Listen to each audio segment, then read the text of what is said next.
सचिंद्र जी, विगत के व्याख्यान से अंधविश्वासपूर्ण, इल्यूजनफुल सामाजिक चेतना विज्ञान के विकास के इतिहास को उद्घाटित करना प्रारंभ किया है। इसे आगे बढ़ाने की कृपा करें। श्रेष्ठ सुलभ जी, विगत के व्याख्यान में हमने हेगेल के महाविचारवादी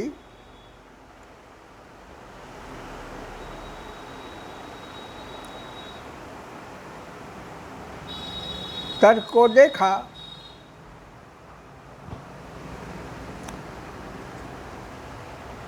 कार्ल मार्क्स हेगेल के इसी महाविचार वाला ज्ञानात्मक तर्क को भौतिकवादी ज्ञानात्मक तर्क में बदल देते हैं। सही है।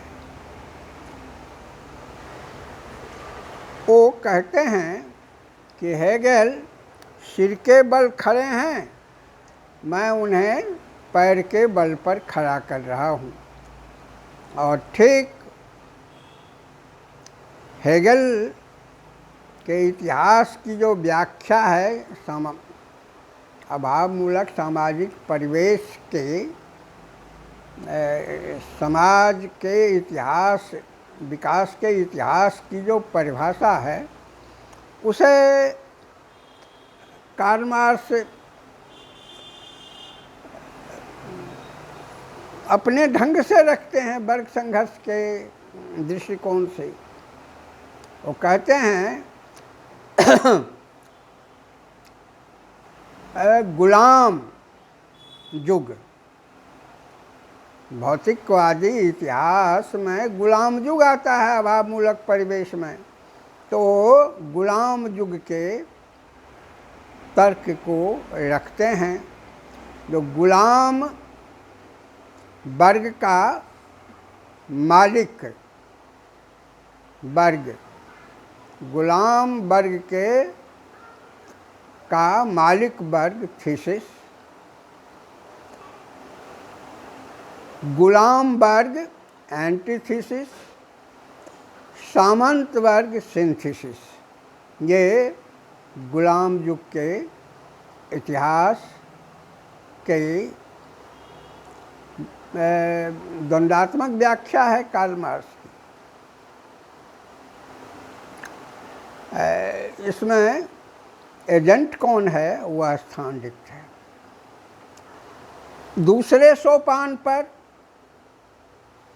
इतिहास का विकास आता है तो सामंत वर्ग थीसिस, अर्धदास सर्फ एंटीथीसिस, पूंजीपति वर्ग सिंथेसिस। यहाँ भी एजेंट का स्थान रिक्त है। आज जिस परिवेश में हम आए हैं, समाज विकास का मार्क्सवादी तर्क कहता है कि पूंजीपति वर्ग थीसिस, सर्वहारा वर्ग एंटीथीसिस और वैज्ञानिक समाजवाद सिंथेसिस। और वो कहते हैं कि वर्ग संघर्ष इस समाज विकास के इतिहास की प्रेरक शक्ति है। तो फिर आप क्यों नहीं इतिहास के विकास में जो आप सोपान बना रहे हैं, गुलाम युग, सामंतवादी युग, पूंजीवादी युग, समाजवादी युग, तो इन युगों में वर्ग संघर्ष को रखते आप एजेंट बना करके आप छिपा करके क्यों रख रहे हैं? यही मार्क्सवाद को वैश्विक सर्वग्राह्य बनने में कठिनाई उत्पन्न करता है। मार्क्स और एंगेल्स, फ्रेडरिक एंगेल्स द्वारा लिखित कम्युनिस्ट घोषणा पत्र को वैश्विक व्यवहारिक नहीं बनने दे रहा है ये विकलांग तर्क। अब कार्ल मार्क्स का नया चेतना विज्ञान किन किन तत्वों से बना है उस ओर हम थोड़ा ध्यान दें तो पहला यह कहता है चेतना विज्ञान, कार्ल मार्क्स का चेतना विज्ञान कि बीइंग डिटरमाइंस कॉन्शसनेस। हेगेल कहते हैं जो समाज यानी व्यक्ति में चेतना आती है, तो ये कहते हैं जो व्यक्ति में जो चेतना आती है वह परिवेश से आती है, परिवेश से आती है, प्राकृतिक सामाजिक परिवेश से वो चेतना आती है, अपने आप कहीं आकाश से तो नहीं आती है। तो ये पहला है बीइंग डिटरमाइंड कॉन्शसनेस, और ये तूफान मचा देता है पश्चिमी जगत के चेतना विज्ञान में, ये नयापन। अब दूसरी बात जो वो कहते हैं वो है कि विश्व मानव समाज के विकास का इतिहास प्राकृतिक सामाजिक उत्पादक शक्ति के आधार पर संरचित प्राकृतिक सामाजिक उत्पादन एवं सेवा संबंधों से बनता है। Productive forces, natural social productive forces determine natural social production and service relationships.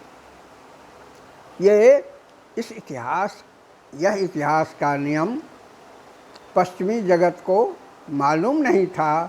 Karl Marx ने इस इतिहास के नियम को सामने लाया और तीसरी बात जो उन्होंने खोज की, ये अपने समाज के अध्ययन विश्लेषण से तीसरा जो वो है जो पूंजी और श्रम के बीच का बुनियादी अंतर विरोध अधिशेष मूल्य के गर्भ से जन्म लेता है। सरप्लस वैल्यू वर्ग संघर्ष का कारण है। जब सरप्लस वैल्यू नहीं था तो वर्ग संघर्ष नहीं था। इसीलिए ये पूंजी और श्रम का जो अंतर विरोध है, बेसिक कंट्राडिक्शन है, यही आग लगाने वाला इतिहास का तत्व है। अब ये आगे कहते हैं कि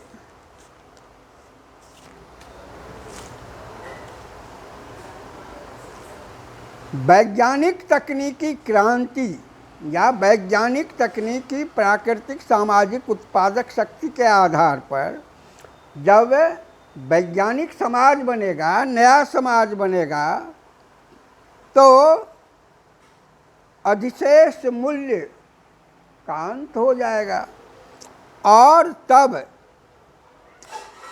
वैज्ञानिक समाजवाद का युग शुरू होगा, साइंटिफिक सोशलिज्म आएगा।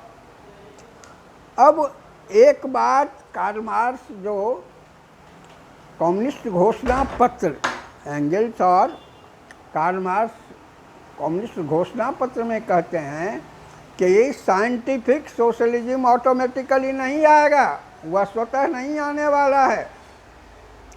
इसको लाने के लिए वर्ग संघर्ष करना होगा। दुनिया के मजदूरों एक हो, इंटरनेशनल स्लोगन है ये, जो दुनिया के मजदूरों एक हो। दुनिया के पूंजीपति वर्ग एक है तो दुनिया के मजदूर वर्ग एक हो और दोनों मिल करके लड़ाई करे। जो जीतेगा तो श्रम जीतेगा, पूंजी का अंत होगा और श्रम जीतेगा।